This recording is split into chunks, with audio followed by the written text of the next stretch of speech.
in a frightening place surrounded by dragons flying in the sky. Meanwhile, Vermith the hero and his 4 companions set off for the demon kingdom of Helmuth to conquer the Demon King. They had defeated 3 of the 5 demon lords, and there are only 2 demon lords left. On the way to where the 2 demon lords were, they continued to defeat the subordinate demons they encountered along the way. In addition to their incredible strength, they easily beat the Crocs. Meanwhile, the 4 colleagues who helped Vermith were the wise Sienna, the faithful Annis, the brave Mahlon, and the stupid Hamel, who was always with Vermith, not willing if Vermith surpassed him. Hamel regards Vermith as his rival, but no one admits this. Then after they slaughtered the crooks, they relaxed. When an attack headed towards Vermith, Hamel realized that he shouted for Vermith and tried to protect Vermith, but the attack hit right in the middle of Hamel's chest, which immediately made a hole in it. Hamel coughed up blood, then fell to the ground. The attacker, who was none other than the demon, laughed at that. Vermith quickly noticed and immediately attacked the demon before it managed to launch its next attack. With the power of the sword that Vermith had, he succeeded in slashing the demon's body into 2 parts. The 3 colleagues, who realized that Hamel's body was seriously injured, immediately ran toward Hamel with feelings of fear and sadness. They surrounded Hamel's body that was lying on the floor. Then Vermith said that there was no benefit if Hamel died like that. Hamel replied that according to him, death was quite noble. For the rest of his life, Hamel regretted not being more honest with his colleagues. He then advised Vermith that Vermith must defeat the Demon Kings. Vermith held Hamel's dying hand and said that he swore in his name as a hero that he would defeat all demon lords. Hearing what Vermith said, Hamel smiled and asked Annis to pray for him. He told Mahlon that he was a brave knight more than anyone else. Hamel was about to say he loved Sienna, but all of that immediately made him sober and angry. Of course, he wouldn't say such a thing. Hamel, who has now been reincarnated into 13-year-old Eugene Lionheart, is very upset reading that. If he finds the original author, he will beat him up. Aside from why the others were given a good title in the book while he was referred to as the Fool, he assumed that it seemed like the book was written by someone he beat up 300 years before his death. Eugene says they let that writer write such a book. Did they never think about defending their comrade's honor? However, he couldn't blame his comrades either, as no one would have thought that he would be reincarnated with the memories of his previous life. He's Hamel, who died 300 years ago while trying to subdue the demon lords, and he's currently reincarnated as a descendant of the hero Vermith. In his previous life, Vermith had more concubines than his legal wives. Though, as Eugene recalls, Vermith wasn't the type to think about women before, but that seems to have changed with age. That's understandable actually, because he's the only ordinary human there. In Vermith's family tree, the only family members recognized as his lineage are descendants of his main wife, while additional lineages are not recognized. Eugene also has the surname Lionheart, but he comes from an additional bloodline. Before the bloodline continuation ceremony was held, additional descendants were forbidden from wielding real swords and were forbidden from practicing mana. That was the reason why Eugene could only practice using a wooden sword, but he was sure that it would end that day. Eugene practiced as hard as he could to become great, so that every time he practiced, the doll he used was always destroyed, so his father was confused about it. Especially when his father saw Eugene's body, who was still 13 years old, so muscular and strong. Besides that, he thought he would lose if he fought Eugene hand to hand. Eugene was indeed his son, but sometimes he frightened his father with his strength as if there was an air that was not childlike and a glare that conveyed no naivety at all. Even though he lost his mother when he was young, he does not grieve for it. Meanwhile, after succeeding in successfully destroying his practice bag, Eugene grumbles. He says that it's because of his trash blacksmith skills. Moreover, the main breed is not like the auxiliary breed. They could practice using real swords and also develop their mana. Then in the end, they would just stop the auxiliary bloodline's attempts to usurp the main bloodline position since they were young. The father thought that Eugene had extraordinary talent, so great that he doubted whether he was his child or not.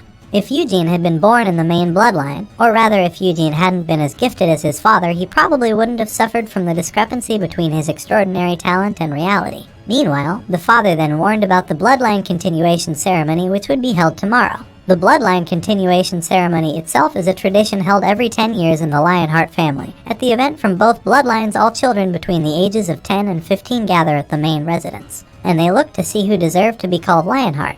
His father told Eugene never to try to compete with a child from the main bloodline. No matter how talented you are, you can't possibly face a child of the main lineage. They had trained with mana and fought with whatever weapon they wanted. Even though his mouth said he wouldn't do that, Eugene's heart said otherwise, that he would surely beat them all because there would be a competition for the abilities of 10-year-old boys. It would be too boring for him, he would fall asleep. In the bloodline continuation ceremony, there will be 3 children from the main bloodline and 6 children from the auxiliary bloodline who will compete.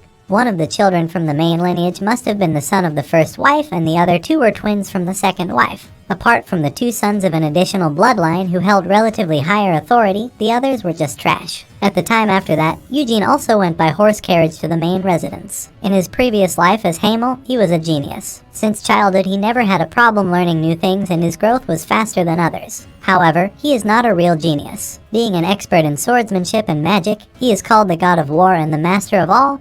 He is the great Vermouth. He was descended from a duke in his imperial house of Kiel until he eventually gave up his title. He was worshipped as a hero until the end of his life, while the other is the wise Sienna. The mischievous girl was invited to the magic kingdom of Aeroth and was chosen as the youngest head witch of the magic tower. The faithful Annis, the dirty-hearted girl, is also called Saintess in the Yura's Holy Empire. There are even some holy books that were written based on the teachings that still exist today.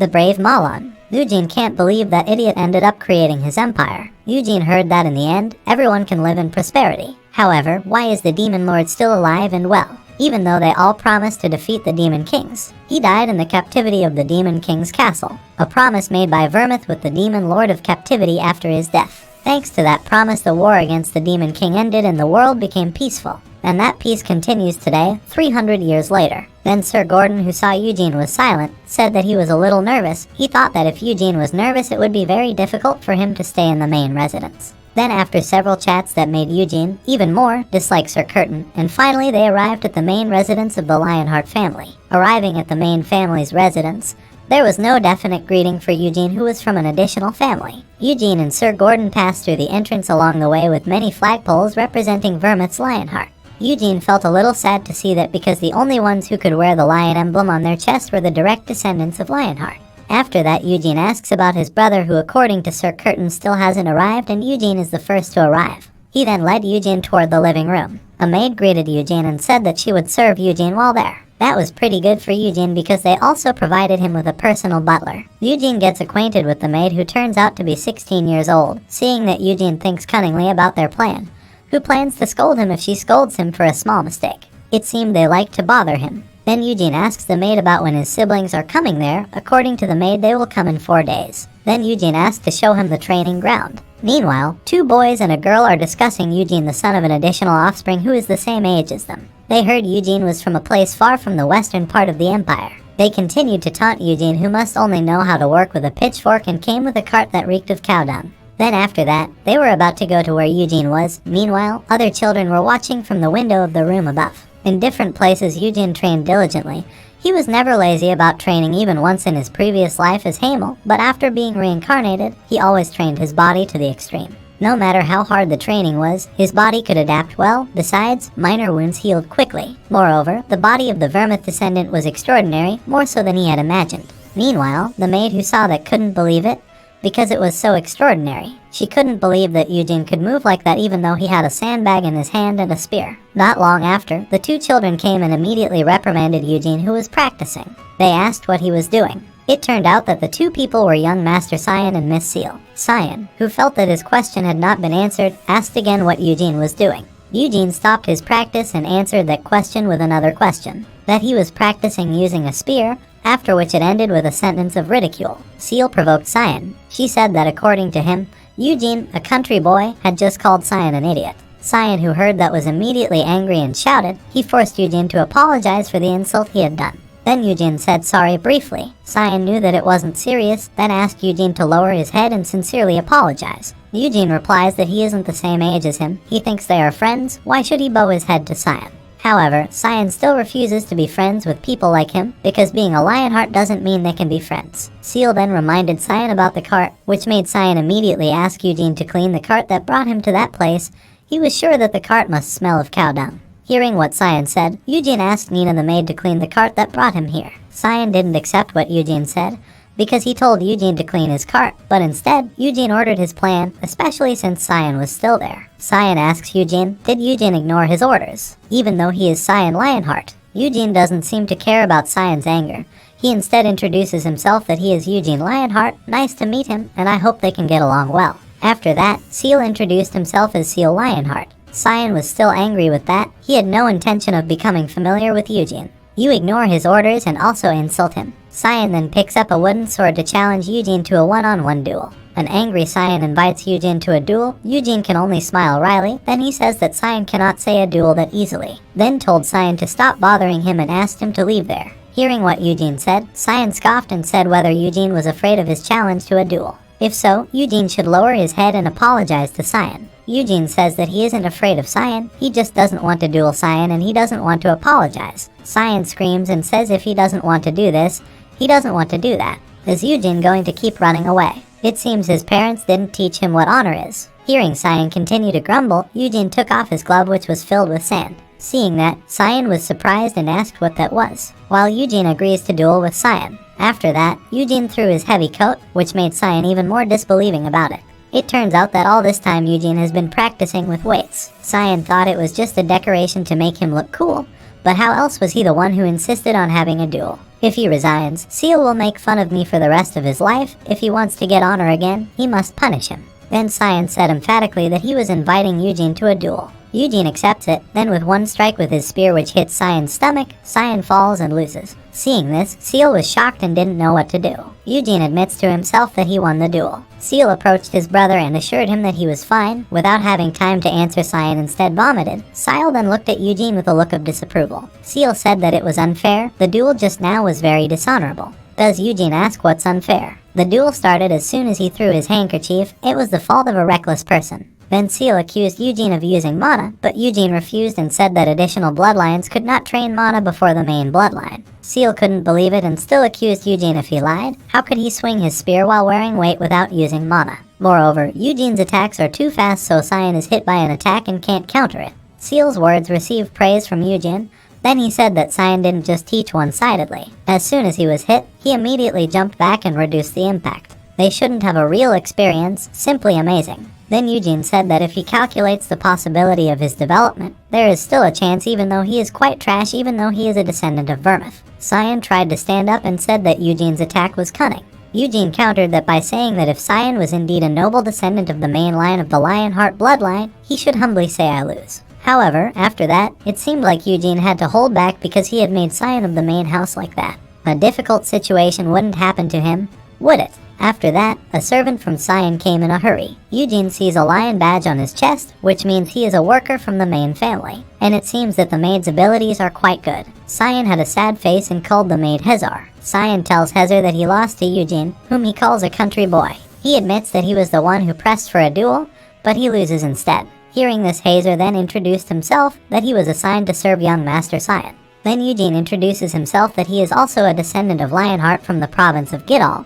Hezar immediately guesses that Sir Gerhardt's residence is there, which turns out to be Yujin's father. Hezar then asks Yujin to explain everything that happened. Yujin then says that Cyan provoked him into a duel and also insulted his father. Cyan does not accept Yujin's words because he feels he has never said that. Does Yujin reply with a question? Didn't he learn what honor is from his father? And also called Yujin a loser. According to Yujin, not only did Cyan insult him, but he also insulted his father. Then asked Hezar if there was a reason why he shouldn't have accepted the duel. Hezar replied that the reason was acceptable. After that, he invites Cyan to treat his wound. Dan tells Yujin that they will meet next time. Seal waved as well as Yujin. After that, Yujin enjoyed his food, which was quite a lot, with gusto. Not long after Nina came, Yujin asked what he found. Nina replied that tomorrow afternoon young Master Deacon Hansen and Jewies were expected to arrive, and in the afternoon young Master Gargis and Miss Tessera would come through the warp gate.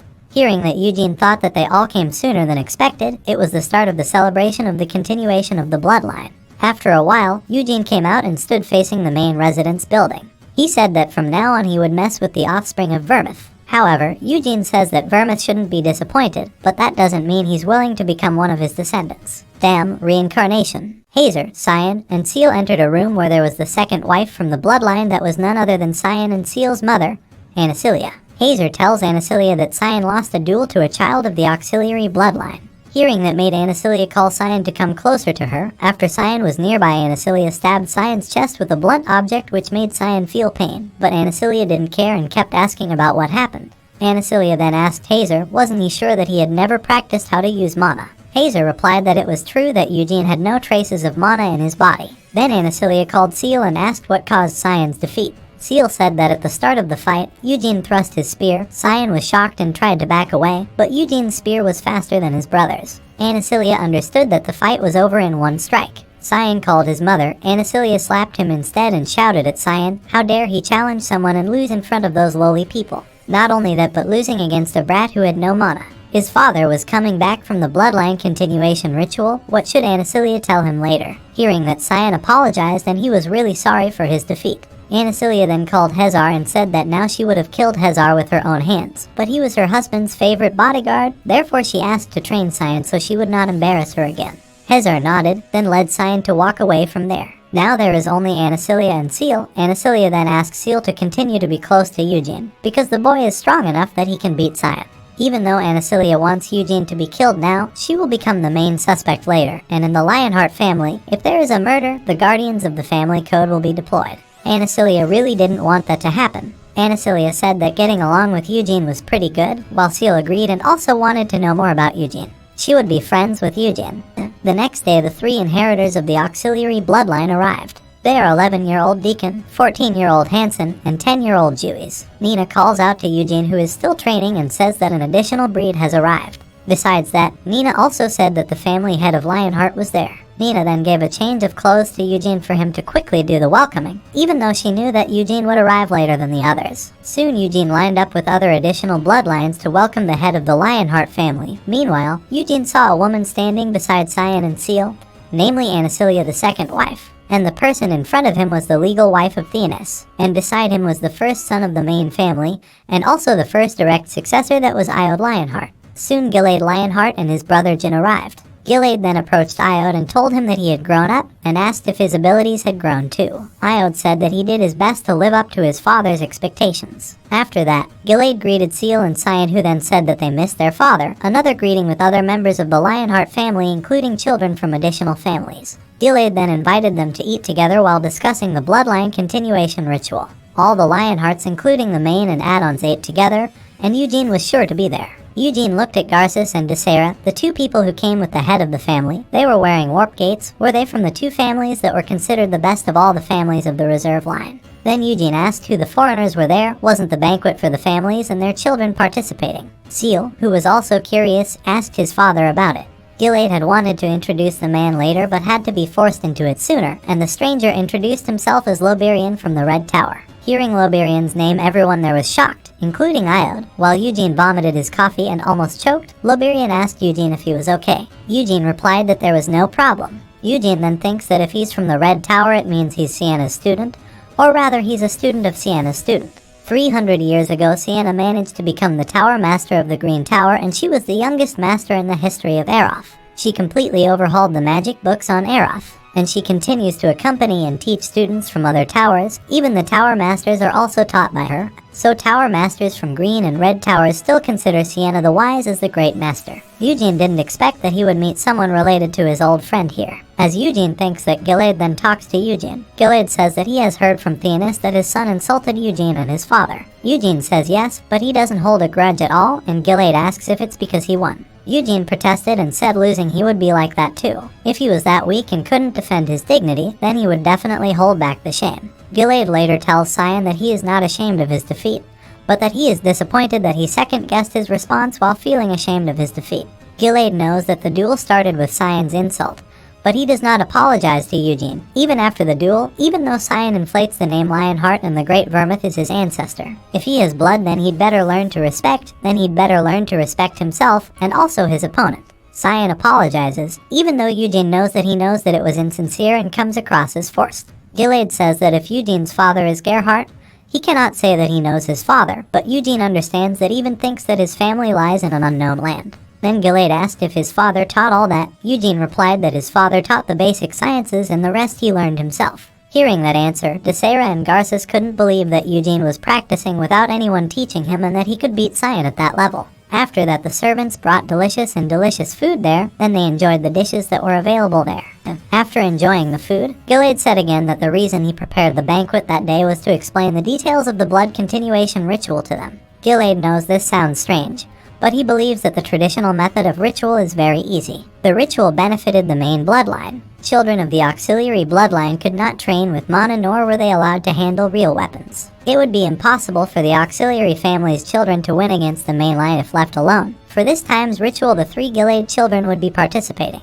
However, he wants to see the potential of not only his children but all of you who carry the name Lionheart. This ritual is there to prove that they are descended from the Great Vermouth. The main lines and the additional lines mean nothing. After Eugene hears that, thinks that the Vermouth breed is more generous than him. Gilade continued his words. Therefore, for the blood continuation ritual this time, Gilade asked for external help, which was none other than the Loberians. Then, with Loberian's magic power, he made a schematic on the table. He said for the ritual later, you will walk through the labyrinth he made. All will pass through different gates and defeat the elite monster in the middle. Of course, they have to go through various obstacles and battles before getting there. However, all the events in the labyrinth were illusions that he created with magic. They could have thought it was all real, but it was all fake, like an action-packed adventure. Eugene thought that Loberian didn't only use summoning magic, but high-level mind control magic as well. Tower Masters really should be able to do that. Loberian continued his words. If one of their 9 defeats the main monster, the ritual is over. They will all earn points based on contributions. One of the extra students asked, would it be okay if they failed to get out of the labyrinth? Of course, if they were scared they could just stay silent at the gate, and they definitely wouldn't get any points. Then Eugene asked, what if they beat the main monster? What's the reward? Gilade now replied that they could take 1 treasure from the family treasure vault. Hearing that, Eugene was very interested to hear the gift. After all the banquets and talk, they returned to their respective places as well as Eugene. While in the hall to his place, he had thought arrogantly that he was sure he would win the fight, and thought about what prize he would take from the treasury. However, his steps suddenly stopped when Desera and Garces intercepted him. Garces then asked Eugene if it was true that he had won the duel against Cyan Lionheart. Eugene answered briefly that it was true. After having no other questions, he walked away from there. Garces had tried to hold Eugene, but Eugene didn't care and kept on walking. As the night wore on, Eugene continued to practice very hard when Desera and Garces watched him practice. Desera carried 2 spears in her hands. Garces stepped forward and stood in front of Eugene, then opened his shirt and revealed his body full of big muscles. Eugene looked at him confused. Garces proudly said that Eugene was allowed to touch him. He said that if his family had a secret medicine for growing muscles, it was a medicine that could accelerate muscle growth based on training without accumulating mana in the body. Apart from that, there were no side effects, so he asked Eugene if he was interested. Eugene didn't answer, but instead asked if Garces had come to offer him snake oil. Desera came closer and said that it was impossible for the drug to have no side effects. Whether he was a man or a woman, if he used the medicine, he would have a beard. Then Desera said to Eugene that she heard that if Eugene fought with Cyan using a spear, then why was he practicing using a wooden sword? Eugene replies that he uses both a sword and a spear. After hearing that answer, Desera threw a spear at Eugene. Eugene accepts it. Then Desera says that she specializes in spears and invites Eugene to duel using spears. But then Eugene accepted the offer because it seemed easier to fight him than against the muscular man Garces. Not to mention that Eugene was also curious about the abilities of the supreme children of the main bloodline. Then the fight started, but Garces was the referee. He said that even if it was just a duel, it had to be fair. Garces' behavior reminded Eugene of a fool he knew, or indeed a descendant of Malon. Garces started the duel even though Desera didn't believe that Eugene could use a sword and spear. Then Desera intended to show Eugene that spearmanship was not easy, and Eugene can do it without being serious. After Garces' starting signal was shouted, Desera took the initiative to attack and was certain that she would lead the duel. However, then Desera stopped because she felt that there was no gap at all. Eugene asked about it, then Desera tried to attack again, but each of her attacks was easily parried and countered by Eugene. Eugene praised and said that Desera is very strong even without mana. With her development now she has good potential, but it is not yet his opponent. Desera is annoyed with Eugene because all of his attacks can be easily parried without moving at all. However, Eugene's arrogance will be the beginning of his defeat according to Desera. Desera continued to attack Eugene from every side looking for gaps until she found one gap that Eugene might not have been able to block, namely his feet. However, Desera's thoughts were wrong when she was about to hit Eugene's leg. Instead, Eugene stepped on Desera's spearhead. Desera was surprised and kept trying to pull her wand, while Eugene had already pointed his wand at Desera. Garces signaled the end of the duel and said that the match was won by Eugene Lionheart.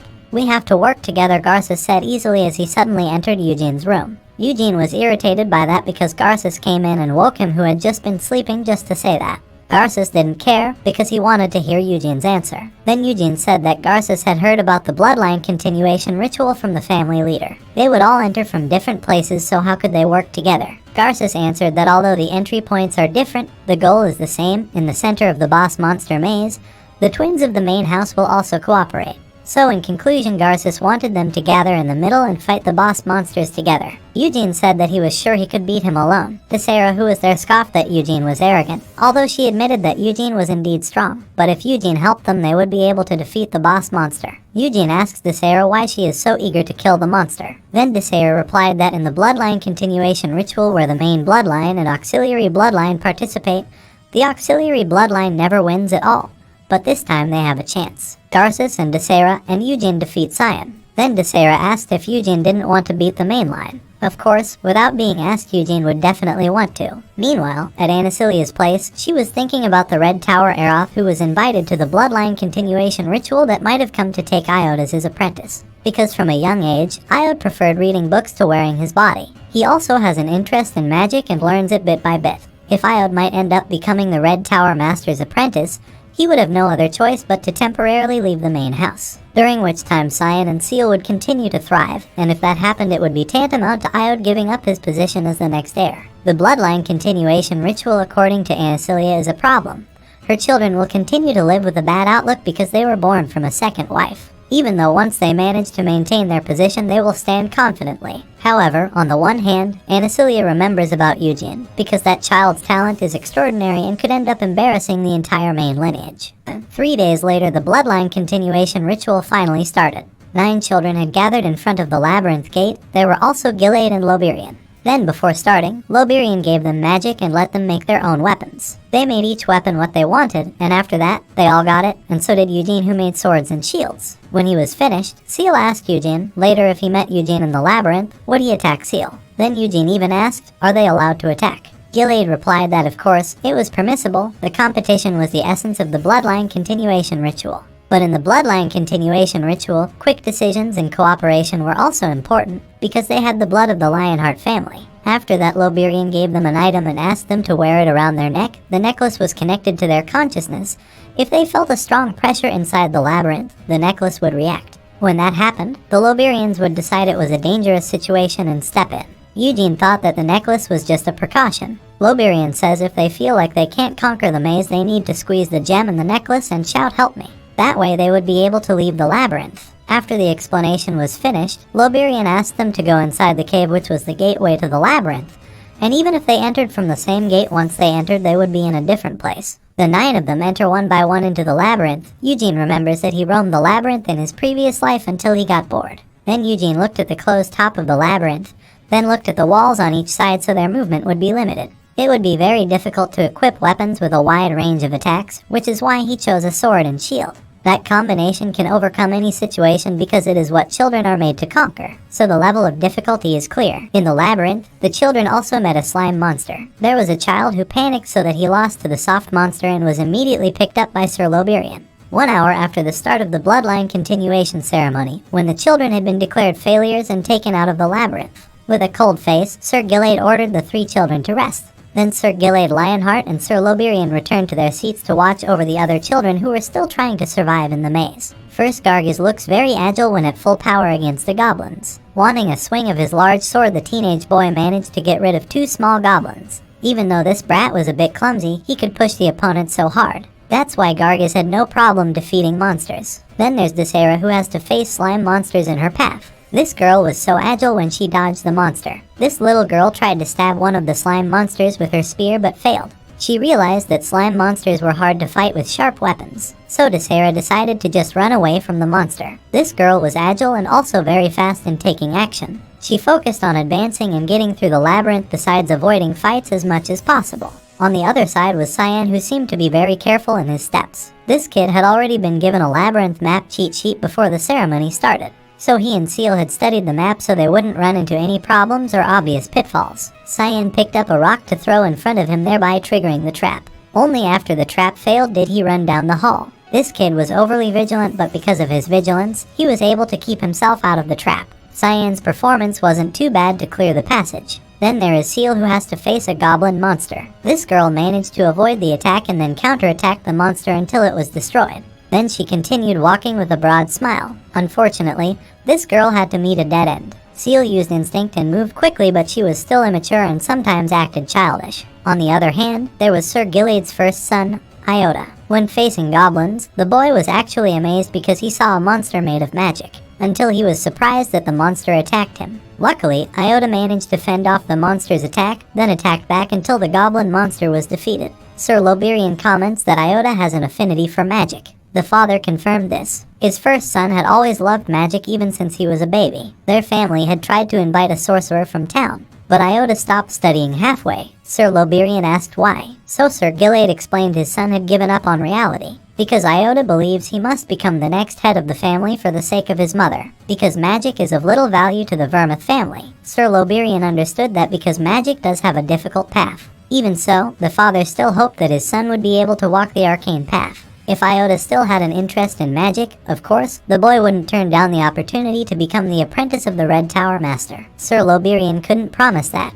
but he was willing to bring Iota to his acquaintances. And if the boy's potential was still lacking, Sir Loberian could not make Iota his apprentice. Sir Gilade was aware of that. He certainly had no intention of forcing his son on Sir Loberian. After all, this father only hopes that his son will pursue his own dream. Sir Gilade told him that his son admired the wise Moor, Sienna, compared to its own ancestor Vermouth. Sir Loberian was touched to hear that, because in the story from Vermouth the Hero, this young man even really idolizes the wise Sienna, because every time the team is in danger, the girl will appear with new extraordinary magic. Sir Gilade smiled fondly at the memory of the story he had often read as a child. In fact, Sir Gilade's favorite character in the story was neither Sienna nor Vermouth. But just as the family leader wanted to explain who his favorite character was, he suddenly exclaimed in shock at the scene in front of him. Apparently, they saw Eugene finally going to face the enormous goblin. The boy looked perfectly calm even though the goblin swung his arm in preparation to strike him. Quickly, the boy managed to avoid the opponent's attack and immediately counterattacked. Sir Loberian even went so far as to ask who this amazing boy was. Sir Gilade even froze when the boy finally defeated the goblin with his courage and composure. Eugene's name kept ringing in the head of the main house's leader. Eugene Lionheart stepped calmly, leaving the goblin monster that had finally disappeared.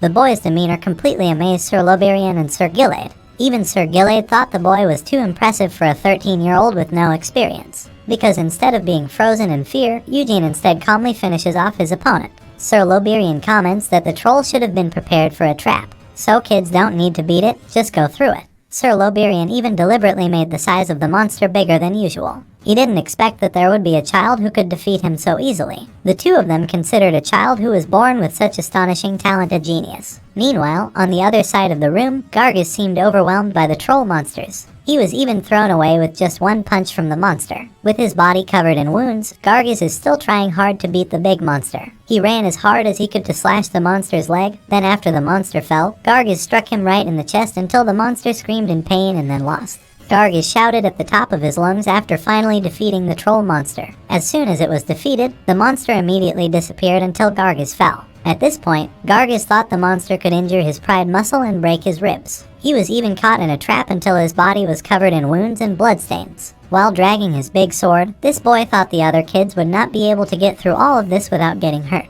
In the end, Gargis fainted from being too tired and was injured. Turning to Cyan, the boy looked panicked when he saw a huge troll blocking his path. But quickly the boy realized the huge monster was not for them to beat, so he threw a rock big enough to the other side of the room to get the monster's attention. Then he dashed out from behind the troll's back and managed to dodge them easily. When Cyan managed to escape, he suddenly met Seal's innocent face. They were both surprised to meet even though they entered from different paths. Cyan explained that that meant they were almost at the end point. Cyan advises Seal to always be together so that she is always safe and not lost. This time, Cyan was determined to improve his reputation in front of his younger sister because Eugene had previously made fun of him in front of Seal. As the two of them were walking, the younger sister asked that in that illusory labyrinth, any kind of monster could appear, so could ghosts also appear. Cyan immediately stopped with a pale face. The little sister smiled a little seeing her brother's response, but Cyan tried to calm his sister and said if there was a ghost, then the older brother would protect Seal. A second later, a hideous figure appeared in the alley closest to them.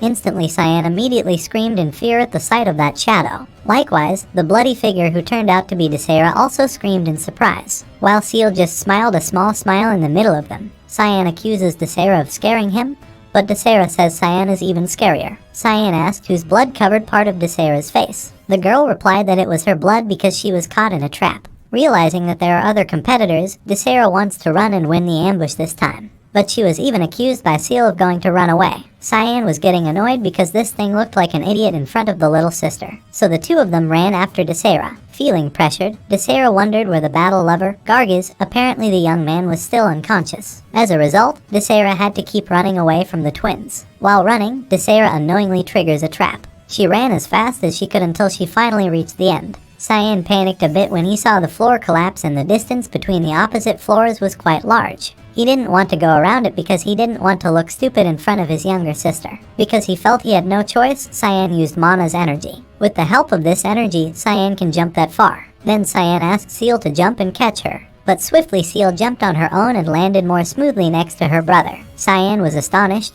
but he still praised his little sister. Finally, the two of them continued to chase Desera. The two of them continued their chase until they finally arrived in the middle of the labyrinth. They act shocked seeing a very tall buffalo monster. This apparently is the boss monster in the labyrinth. Suddenly, Eugene was standing beside the entrance asking why the three of them could enter together. Cyan is shocked and asks why Eugene is still there. Eugene casually answered he deliberately waited for who would reach the middle of the labyrinth first, after himself of course. Cyan wonders why Eugene waited for the first one to come. Seal said that Eugene came first. Even Desera was surprised to see Eugene waiting for them compared to reaching the middle of the maze alone. So this girl was asking if Eugene accepted the cooperation proposal offered by her and Gargiz earlier. Eugene replied that it was not like that. He just wanted to give the upper hand to the first person to come after him, because if he fights the boss monster himself, he will immediately win. If he did that, it would be too pitiful for those who had worked so hard to come this far. Eugene knew this boss monster wouldn't attack if the participants weren't within a certain distance from it,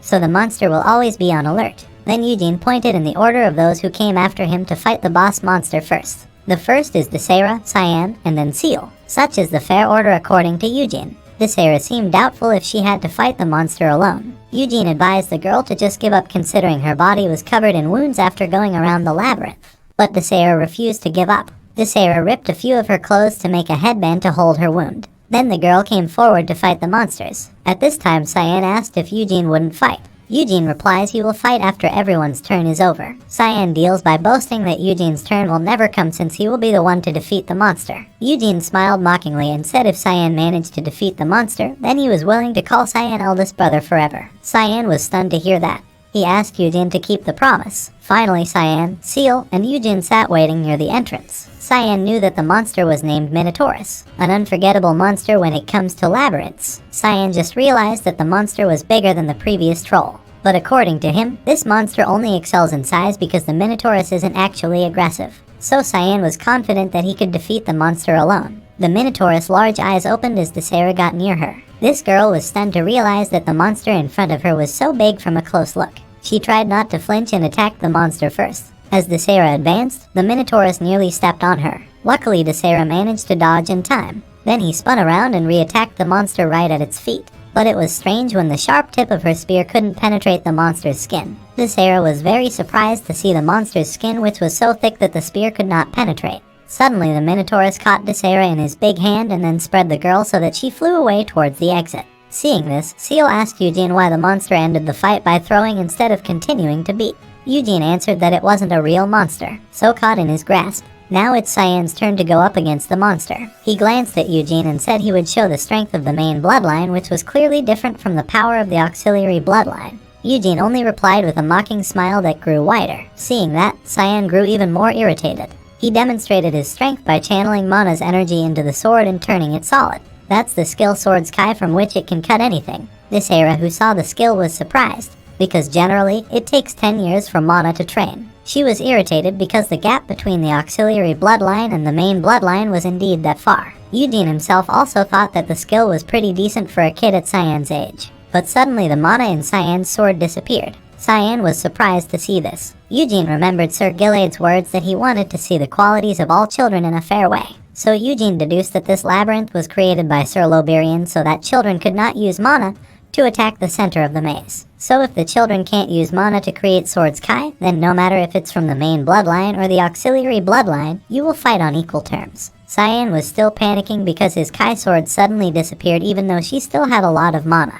Eugene says to the boy if he's going to lose, it's better to just back off. Do not be defeated because of stubbornness. Cyan certainly refused to admit defeat in front of Eugene and his little sister. He will be embarrassed. so he was determined to defeat the monster even though he didn't have Swords Kai. Cyan continued to run toward the Minotaurus monster. Even though the monster tried to catch it with a swift burst, it dodged and then slashed the monster's large arm. With great loyalty, also attacked several parts of the monster's body, but failed to stop the monster. In fact, the monster was even more eager to catch Cyan. After a few moments of not being able to take the monster down, Cyan planned to attack the Minotaur's leg. However, it was blocked by the Minotaur's huge knees. Cyan was caught off guard, and he was caught by the monster Minotaurus, then thrown backward until he reached the entrance. Eugene taunts him for losing so easily. Eugene turned to Seal, who had his turn after Cyan. But the little girl refused to fight monsters because she couldn't use Swords Kai in the middle of this labyrinth. Seal's decision makes Eugene think this little girl is smarter than her older brother. So now it's Eugene's turn to step up against the monsters. He immediately put up his shield properly, then advanced calmly towards the Minotaurus monster. Seal asks, can Eugene win? Eugene calmly replies that it can't happen, which is his defeat. He advanced confidently toward the monster Minotaurus. While thinking about how to start attacking, the Minotaurus monster suddenly raised its hand and attacked Eugene first. Fortunately, the boy managed to dodge just fine. He instantly hopped over the arms of all the bars and climbed along them. Finally, Eugene arrived above the head of the Minotaurus. Because it wanted to hit Eugene, who was standing above his head, the monster even accidentally hit his own head because Eugene managed to dodge just in time. As the Minotaurus threw its head back in pain, Eugene didn't waste a chance and tried to slash the monster's throat. The other kids were shocked to see Eugene's attack patterns focused on his monster's neck. Because the first attack failed, Eugene tried to attack and aimed for the monster's neck again. This time it hit the vein in the monster's neck, so it fell and lost. After that, Eugene approached their twin brother and showed off his victory, making Cyan even more furious. Cyan rebutted and said that if he had Swords Kai, then he could defeat that monster easily too. Even though in his heart, Cyan was aware, even if she used the Kai swords, she would not be able to defeat the monsters as easily as Eugene did. Cyan secretly grew a sense of admiration for Eugene's figure, but he refuses to admit it. Suddenly, all the monster weapons in the labyrinth room slowly disappeared. With this, the children realized that the ceremony was over. Sir Gilade smiled happily from his perch watching. He found Eugene to be amazing for defeating that monster even though he wasn't from the main house and hadn't even trained his mana yet. Sir Loberian confirmed it, because in reality, it is difficult to defeat a Minotaur alone. Especially in this ceremony, children are emphasized to work together. Sir Loberian hoped the children would work together and use different methods. But Eugene can defeat the monsters and bypass the traps with ease. Sir Loberian wonders who the boy is. Sir Gilade replied that it was Eugene Leonhardt. He had never done anything but train hard ever since arriving at that place. Sir Gilade even sent several men to the city of Gidal where he was born to investigate, and Eugene's tenacity was well known there. Sir Gilade believes Eugene was born to be a fighter, because Eugene has a fighting spirit that matches his body. Sir Gilade was delighted to have found such a treasure as Eugene. Sir Loberian asked if Sir Gilade wasn't worried because Eugene was more powerful than his children. With a big difference like this, the difference will be even more obvious the next time Eugene trains mana. Sir Gilade still has a positive attitude and says it's even more to be proud of, because it means Eugene will make Lionheart's name even more famous. Sir Loberian immediately asked a sharp question, namely what if Eugene wanted to be the next heir, and become the next head of the Lionheart family. Immediately Sir Gilade was at a loss for words. After a while, Sir Gilade said the position of head of the family should be held by the strongest Lionheart. If indeed his children cannot hold that position, then it is Eugene's right. With a piercing look, Sir Gilade added, if they get that weak to protect their birthright, then they are unfit to lead Leonhardt. Sir Loberian apologized for feeling he had crossed the line. This young witch then removed the tent that protected them. Before approaching the children, Sir Loberian suggested to Sir Gilade to adopt Eugene. Sir Gilade was shocked to hear this. According to Sir Loberian, it was disgraceful that the son of the reserved family beat the descendant of the main line in the bloodline ceremony. It was enough to make the reserved family look down on the main family, and that can create a problem. Sir Gilade appreciated Sir Loberian's suggestion. It is also an attractive offer, but before that, they had to congratulate the children who made it to the living room. The 6 children stood, lined up neatly in front of Sir Gilade and Sir Loberian. The head of the family sneered at his first son, Iota, who couldn't even reach the middle of the labyrinth. Sir Gilade suspected that it was because Iota was distracted by different magic and monsters. Sir Gilade was very disappointed that Iota abandoned the main goal because he was blinded by curiosity. According to Sir Gilade, Cyan and Seal are better because they can get through traps and monsters without any problems. Even though they couldn't defeat the Minotaurus, it was simply because their experience was insufficient and it could be overcome with enough practice. Sir Gilade wished all the kids good luck in getting through the maze. Sir Gilade suspected this to be too difficult a test. But apparently, the kids can get through it perfectly. Sir Gilade praised Eugene as the most outstanding figure among the 9 children gathered for this ritual. The leader of this family praises Eugene's prowess in overcoming traps and monsters. Especially when fighting trolls, Eugene managed to win and was not injured in the slightest. Gargus was even surprised to hear that Eugene was not hurt in the slightest. He wondered how Eugene could do that with his weak body. Gargus instead contemplates the idea of having Eugene get his family's muscle growth drug. Sir Loberian expected the children to survive in the labyrinth for at least 2 days. But then the young witch realized she had underestimated the children too much. In his heart, Sir Loberian knew, even though they were children, they were still descendants of Vermouth. Just seeing their untapped talent made Sir Loberian happy. Sir Gilade made the boys come back and rest soon, for he will soon have a great feast for the children. So for today, Sir Gilade asked the children to rest and asked them to attend the party the next day. Sir Gilade enlisted the help of Sir Loberian to take the children home. Before that, Sir Gilade called Eugene to go with him. Eugene, who heard that, felt happy and was about to accept it. But before that, Eugene asked why he gave him a present. Sir Gilade confirmed this, because he doesn't need to postpone good things. Seal pouted upon hearing that, because he wanted to get into the underground treasure room. This girl had once asked her father to take her into the dungeons, but in the end, Sir Gilade never once took her there. That's why this girl looks a little sad. Sir Gilade took Eugene for an evening walk through the woods, bathed in the beautiful evening light. Sir Gilade compliments Eugene's skill in using the language of weapons. Eugene tries to humble himself, but Sir Gilade still insists that Eugene is a great figure, because he can defeat monsters with a sword and shield in the labyrinth. He can even use a spear when he duels with Cyan and Desera. Eugene is a little surprised that Sir Gilade knew about his fight with Desera. But if you think about it again, it's only natural considering Sir Gilade is a family leader. Sir Gilade said that the weapon that symbolizes the Lionheart family is the sword. But their ancestor, the Vermouth, was famously skilled in wielding many types of weapons, to the point where he was called the god of the sword and the master of all.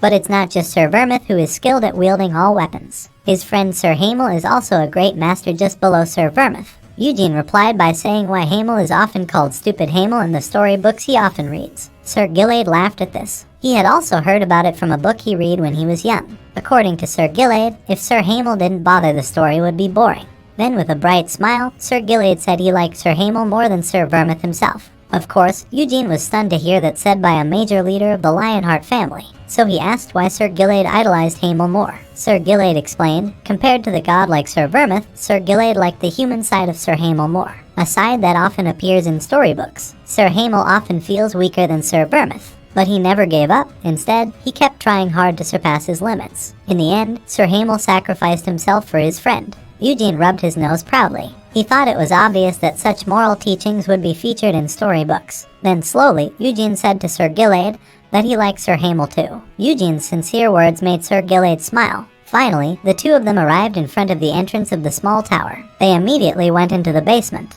As they walked down the stairs to the room, Sir Gilade said that Eugene was the first person, who was not the head of the family, to enter the secret room. Eugene asks if he's allowed in. Sir Gilade said of course, because he had promised to give Eugene something he wanted as a gift. This has also been discussed with the elders of the Senate today. Eugene knows the elders of the Senate are the old Lion's Lionheart. Including the previous head of the family, they also consisted of important people from the reserve lineage. Then Eugene asked what was in the treasure room. Sir Gilade replied, there is a heritage that goes back hundreds of years. Among them are also relics from Sir Vermouth. Hearing that, Eugene immediately asked if there was a holy sword in that room too. With a proud smile, Sir Gilade confirmed it. But Eugene will not be able to have it, because the holy sword is also the emblem of the Lionheart family. Therefore, it cannot be owned by someone. Eugene regrets this. Another reason is, after Sir Vermouth, not a single person has been acknowledged by the holy sword. Eugene was surprised to hear that. Sir Gilade's only reply was that the boy would know once he took hold of his sword. Finally, they both arrived at the end of the stairs. In front of the unique and strict entrance, Sir Gilade bit his finger until it bled. Then he dropped his blood into the lion's head symbol that was in front of the big door. After that, slowly the pattern in front of the door formed the symbol of the Lionheart family, and the door opened. However, only Eugene was told to enter by Sir Gilade. The family leader preferred to wait in front of the door because if he went in with Eugene, the boy would be reluctant and unable to choose as he wished. Eugene bowed while thanking the family leader for the wise consideration. Then, without hesitation, he walked into the secret weapon room. The smile on Eugene's face widened as he tried to draw the holy sword for the first time. The holy sword is a sword that has existed since the beginning of the Great Ura's Empire. The sword was considered a gift from God. The holy sword was sealed a long time ago in the Holy Temple. The sword only acknowledges Vermouth as its owner. 300 years ago it was that sword that stabbed the demon lord Slaughter, the fifth most powerful entity in the Devildom of Helmuth. But after that, the holy sword was only used as a torch when their group had to walk down a dark alley. Now Eugene was standing in front of the sword and trying to pull it. But no matter how hard Eugene pulled it, the sword didn't even budge from its spot. In the end, Eugene couldn't do anything and just gave up, considering that he couldn't even have the sword even though it was removed. Eugene also decided to look for other things. He walked down the aisle to look at the weapons on display. This boy was amazed when he saw a spell, the Swords of Gluttony, a red sword that looks very dynamic. This sword absorbs the mana it cuts and turns it into a source of power. This sword could even cut through powerful spells with a single slash. But the reason Vermouth could control a spell so well was because the young man was also an extraordinary magician. This sword is too strong for the current Eugene. Then this boy continued walking and saw another weapon he recognized. Namely, the Dragonian Spear Carbos takes a little time to heat up. But this spear can breathe fire as hot as the breath of a dragon. Then there was also the Storm Blade Winneth, a sword gifted by the Wind Spirit King. There's also a bow that can shoot lightning and a sword that can turn into a whip that can be strengthened with mana. There is also a dynamic shield that can ward off all attacks. Because all the weapons in that place are so good, Eugene won't regret choosing any. But out of all that, this boy had yet to see the Moonlight Swords, nor the Demon Spears. 300 years is indeed quite a long time, so it's only fitting that they get a god-tier weapon. Eugene considers taking Winneth, because that weapon can provide wind elements just by holding it. And with enough mana, he could even summon the Wind God. But learning elemental spirit magic was extremely difficult. Even talented magicians had trouble controlling low-level spirits. While contemplating the right choice, this boy decided to wander around and have a look. Inside the room are jewelry and accessories that look amazing, in addition to a variety of weapons. While looking at the range of accessories, suddenly Eugene saw a necklace and immediately took it. The necklace with the red pendant belonged to Hamel in a past life. Memories of his parents being eaten by monsters. Hamel managed to get revenge and wore the necklace until the end of his life. Eugene wonders why the necklace could be there. He suspected Vermouth brought back the body. At this point, Eugene realizes that his comrades did not immediately throw him out of their lives. There used to be an agreement between Vermouth and the Demon King of Incarceration. The treaty did result in peace, but he's the last Demon King and Helmuth is still alive. This boy thought of his 5 comrades. Even though in the past they often talked about killing the Demon King, in the end, the intention was not resolved. Eugene is annoyed thinking about what pact his partner has made with the demons. He doesn't accept his belongings being kept at the place of the person who betrayed him, especially Vermouth. Eugene suspects he is to blame. Maybe his comrades were short on people because he died earlier. Eugene doesn't want to hate Vermouth and his colleagues because they must have good reasons to do the deal. Lots of weapons that Eugene wanted in that place. However, he did not want Hamel's necklace left in that place. As a result, Eugene took only the necklace. Of course, Sir Gilade was surprised when the boy only brought out a simple necklace. Sir Gilade even questioned Eugene's willingness again, considering that the vault contained many more interesting treasures. Sir Gilade then asked for the necklace to be seen. When the Patriarch looked closely at the necklace, he knew it was old and ugly. The gems also look cheap and appear not specially tempered. Sir Gilade knew it was a cheap necklace. He also wondered why there could be a necklace like that in their family's treasury. Then Sir Gilade showed the necklace over the lion statue, but the statue didn't respond, indicating that it wasn't listed in storage. Sir Gilade stated that the necklace was not Lionheart's property and that it should not have been in the vault. But Eugene insists that he got the necklace from inside the storage room. Sir Gilade explains that the necklace is priceless, so even if Eugene sold it, the money wouldn't be enough to buy a cheap sword. Sir Gilade again asked whether Eugene wanted to have the necklace. With a happy face, Eugene immediately answered yes. Finally, Sir Gilade let the boy have his necklace. But before that, Sir Gilade will ask Loberian to interpret the necklace first, to find out its origins. After that, only Eugene can accept it. Sir Gilade had not expected this boy to pick up something like this. Technically, what Eugene took didn't belong to the Lionheart family, so this brat was allowed to enter and retrieve one treasure from the storage room. Eugene politely asked about the seriousness of the words of the main head of the family. After actually getting Sir Gilade's permission, the boy excitedly ran back into the storage room. While running, Eugene thinks Sir Gilade is very rational and wise. He could hardly even believe Sir Gilade was descended from someone like the stiff Vermouth. By now, the boy no longer had any doubts in his heart about quickly picking up Winneth's sword. He pulled the sword from its scabbard and smiled widely, holding the sword that was now legally his. That night in the palace courtyard, Tessera immediately scolds Eugene for not choosing a spear, even though he is an expert in using one. Eugene replied that this was his choice. After all, he is also skilled in using the sword. Gargis thought the sword was too light. He suggests Eugene choose a hammer or axe of a large size. Eugene insists this sword is the best option. Gargis instead again offered Eugene to come with him back home and get some muscle growth medicine. Irritated, Eugene insists he does not need drugs like that. Desera lights up their conversation and asks Eugene to draw his sword. Without saying much, the boy pulled out his sword, which was always sparkling blue. Desera asks what sword is that. Eugene replies it is Wynneth's storm blade. This boy also explained that the sword he was holding was blessed by the wind elemental god.